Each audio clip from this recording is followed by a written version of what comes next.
1968 और 1972 के बीच अमेरिका ने चंद्रमा पर 9 मानव मिशन भेजे, जिनमें से 6 सफलतापूर्वक उतरे, जिससे 12 लोगों को चंद्रमा की सतह पर चलने का मौका मिला।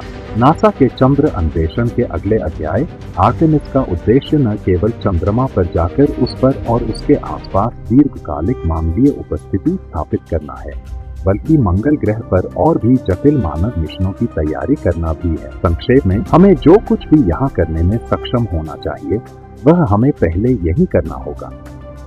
तो आर्टेमिस मिशन कैसा दिखेगा? सब कुछ हमारे सबसे महत्वपूर्ण तत्व अंतरिक्ष यात्रियों को ध्यान में रखकर डिजाइन और परीक्षण किया गया है। यह उनका डीप स्पेस मानवरेटेड अंतरिक्ष यान है, जिसे ओरियन कहा जाता है, जो 3 भागों में बना है। क्रू मॉड्यूल, जहां 4 अंतरिक्ष यात्री पूरी उड़ान के दौरान रहेंगे और काम करेंगे। सर्विस मॉड्यूल, जिसमें चालक दल के लिए जीवन रक्षक प्रणालियां और अपना इंजन और ईंधन भंडार होगा। और एक लॉन्च एबॉर्ड सिस्टम, जिसके इंजन लॉन्च के दौरान कुछ भी गड़बड़ होने पर क्रू मॉड्यूल को सुरक्षित स्थान पर ले जाने में सक्षम होंगे।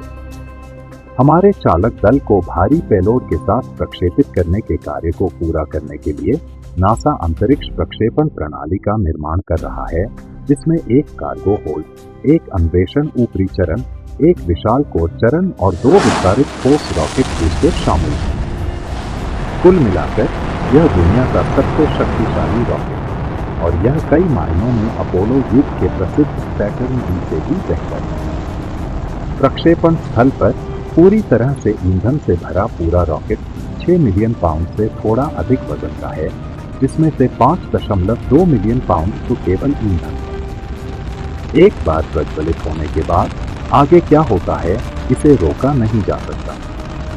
सभी 4 RS-25 इंजन और 2 ठोस रॉकेट बूस्टर सक्रिय हो जाते हैं और हमारे चालक दल को ऊपर की ओर उड़ा देते हैं। प्रज्वलन के 2 मिनट बाद ठोस रॉकेट बूस्टर खर्च हो जाते हैं और छोड़ दिए जाते हैं। प्रक्षेपण के 8 मिनट बाद कोर चरण खाली हो जाता है और अलग हो जाता है। ऊपरी चरण कुछ देर के लिए प्रज्वलित होता है, जिससे ओरियन पृथ्वी के चारों ओर एक पार्किंग कक्षा में स्थापित हो जाता है। यहाँ चालक दल अंतरिक्ष यान को पुनः कॉन्फ़िगर करता है और पुष्टि करने के लिए प्रणालियों की जांच करता है। गहरे अंतरिक्ष में यात्रा के लिए सब कुछ तैयार है। मिशन नियंत्रण के लिए चालक दल अन्वेषण के ऊपरी चरण के इंजनों को फिर से प्रज्वलित करता है, ताकि पृथ्वी को पूरी तरह से छोड़ सके। इस पैंतरेबाजी का सटीक समय न केवल उस गति तक पहुंचने के लिए महत्वपूर्ण है जो पृथ्वी के गुरुत्वाकर्षण खिंचाव से बच सके, बल्कि ओरियन को उस मार्ग पर भी ले जाए जो कुछ दिनों बाद चंद्रमा से टकराएगा। एक बार यह दहन पूरा हो जाने के बाद SLS का ऊपरी चरण छोड़ दिया जाता है और ओरियन पर सवार चालक दल कई दिनों तक चंद्रमा पर उनका इंतजार कर रहे सभी लोगों की ओर बढ़ता रहता है। चंद्रमा के निकट पहुंचते हुए हम आर्टेमिस और अपोलो के बीच मूलभूत अंतर देखते हैं।